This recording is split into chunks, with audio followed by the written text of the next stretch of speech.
ایک آخری مسئلہ یہ ہے کہ بیماری کی وجہ سے وقتی طور پر وقفہ کر لینا جائز ہے. سمجھ میں آ رہی ہے بات؟ اسی طرح عورت کے لیے بچہ سنبھالنا، ایک جڑواں پیدا ہو گیا، بگلے بھی جڑواں ہوں گے وہ، اور اتنی آمدن نہیں ہے کہ وہ دائی رکھیں گھر میں یا ڈے کیئر میں جمع کرائیں ان بچوں کو، خود ہی پالنا پڑتا ہے، اور گھر میں اور بہت سارے کام بھی ہیں. اس نیت سے اگر کوئی کرنا چاہے وقفہ تو اللہ کی طرف سے پابندی بولو بھائی نہیں ہے. سمجھ میں آ رہی ہے بات؟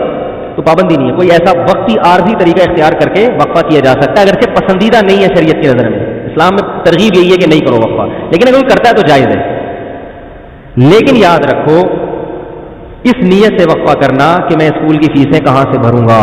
تمام علماء چاہے دیوبندی ہوں، بریلوی ہوں، اہل حدیث ہوں، چاہے وہ عرب ہوں چاہے وہ عجم ہوں، اس پہ پوری دنیا کے علماء کا ایک اجلاس ہوا تھا، دلائل سے بحث ہوئی تھی. سب کا متفقہ فتویٰ ہے کہ اس نیت سے کہ میری جیب پہ بوجھ نہ پڑ جائے، اس نیت سے وقفہ کرنا حرام ہے، گناہ کبیرہ ہے، اللہ پہ الزام ہے، اللہ کے عذاب کو دعوت دینے والی بات ہے. اللہ کو غضب آئے گا. جس خدا نے تجھے پلا کے اتنا بڑا کر دیا، تو یہ سمجھتا ہے کہ تیرے باپ کی کیلکولیشن کی وجہ سے تو پلا ہے.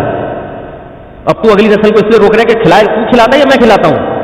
قرآن کہہ رہے ہیں نحن نرزقکم، ہم تم کو بھی رزق دیں گے، ویاہم، اور ان کو بھی. علماء کہتے ہیں غریبوں کے لیے نازل ہوئی ہے. اللہ نے پہلے ذکر کیا کہ تم کو بھی دیں گے، کیونکہ غریب کو ڈر ہوتا ہے میری روٹی نہ چھین لے بچہ، تو اللہ تجھے بھی ملے گا اس کی برکت سے، اور اس کو تو ملے گا ہی. اور آج کل زیادہ تر حمل جو روکا جا رہا ہے وہ اسی نیت سے کہ کھلائیں گے کہاں سے، تنخواہ میں پورا نہیں ہو رہا. سب کی زبان پہ یہی ہے. اسلام میں کیا ہے؟ فیملی پلاننگ والے کہتے ہیں پہلے انتظام کرو پیسوں کا، پھر بچے پیدا کرو. اسلام کہتا ہے نا نا نا نا نا نا. غربت دور کرنے کا ذریعہ کیا ہے؟ نکاح اور اولاد کی کثرت، جو میں انشاءاللہ اگلے بیان میں احادیث پیش کروں گا اس پر. تو یہ دوسرا طریقہ جائز ہو گیا کہ سنبھالے نہیں جا رہے تو ٹھیک ہے، وقتی طور پہ روکا جا سکتا ہے. اور اس نیت سے حمل روکنا کہ لوگ کیا کہیں گے اتنے بچے، اس نیت سے بھی حمل روکنا کیا ہے؟ حرام ہے. اسی طرح علماء کا اجماع ہے کہ اس نیت سے حمل روکنا کہ بیٹی نہ پیدا ہو جائے. مثلا کسی کی 6 بیٹیاں ہو گئیں، اب وہ کہہ رہے یار اگر ایک اور بیٹی ہو گئی میں تو جیتے جی مر جاؤں گا، اس لیے حمل روک رہا ہے. اس نیت سے بھی حمل روکنا کیا ہے؟ حرام ہے. کیونکہ آپ بیٹی کو کیا سمجھ رہے ہو؟ منحوس. اسلام میں یہ منحوس نہیں ہے.